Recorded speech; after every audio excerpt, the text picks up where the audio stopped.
Hi. I believe this week the big news is in the media.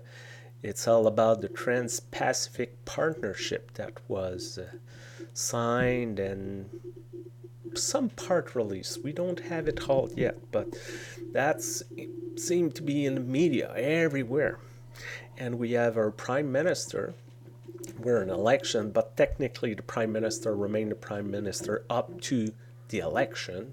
Well, no, up to when the Governor General asks someone to form a government. So let's be precise here.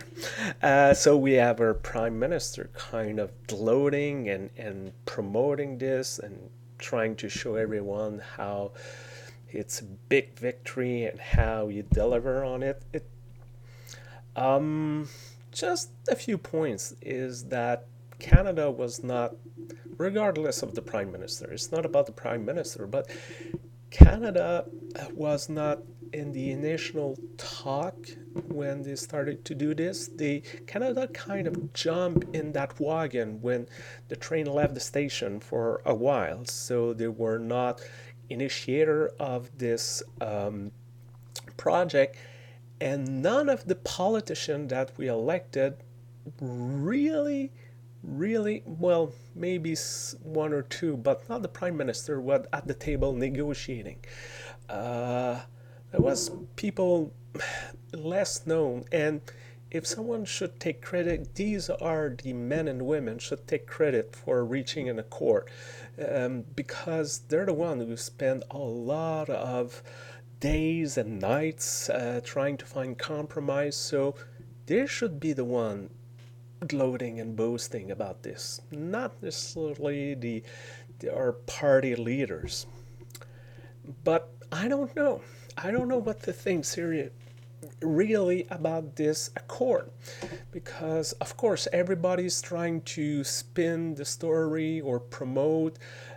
We have, of course, the business sectors.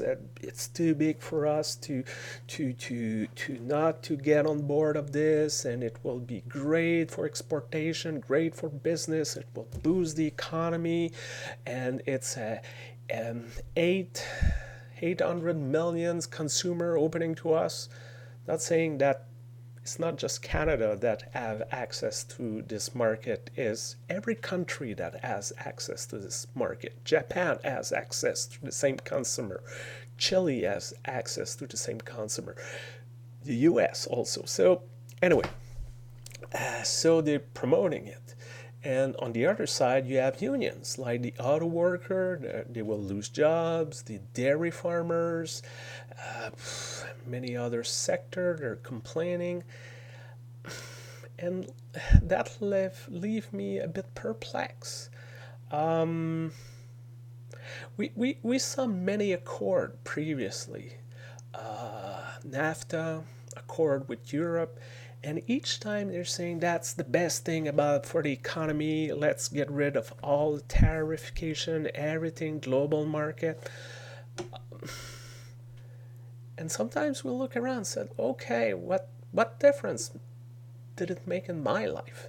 I'm I don't have a company, so I'm not making steel, or I'm not a beef farmer or something like that. So does not have a big, but I'm not like an auto worker, so I'm not about to lose my job as a minister. Will the prices will be better? And if the prices are dropping, at in which condition? Does it mean that nothing is made here and people losing their job here, and they're made in Vietnam where people sometimes are barely paid enough to survive? What's the consequences of all of this? Those are, I think, important questions that nobody really address.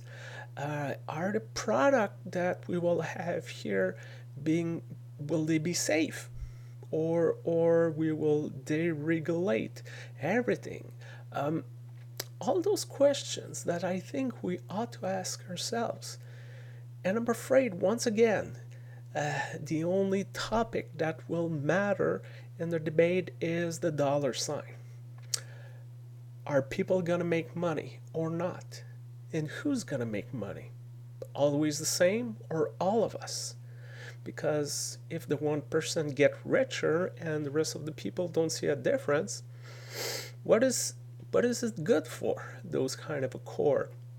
If the 1% put their money and fiscal paradise, what difference? We will not have more programs. All of this makes me wonder, why are we doing this? Is it for the rich? Is it for the poor? Is it for all the people? And I believe it's up to us, all of us, to ask those questions. We can ask our politicians, all those candidates that want our good, that coming to us and saying, trust me, I'm gonna work for you. Well, we can ask them, is it gonna benefit me? Beyond your party line, how's it gonna change my life? We can ask specialists, economists, but we should continue to ask those questions. Not just to accept because, but not necessarily rejecting either because it's all bad, because it's money. No, we should ask those questions and see how our life, our environment, our economy, our safety, is it going to be better or is it going to be worse? So I hope we will keep continuing asking questions and reflecting on this and debating this beyond the how much money I will have in my pocket, but the global issue, the global concern. And we will keep asking, we'll keep digging and see if this project, like others, will increase and better the life of all. So have a great week. Keep asking questions, and I hope to see you soon. Bye bye.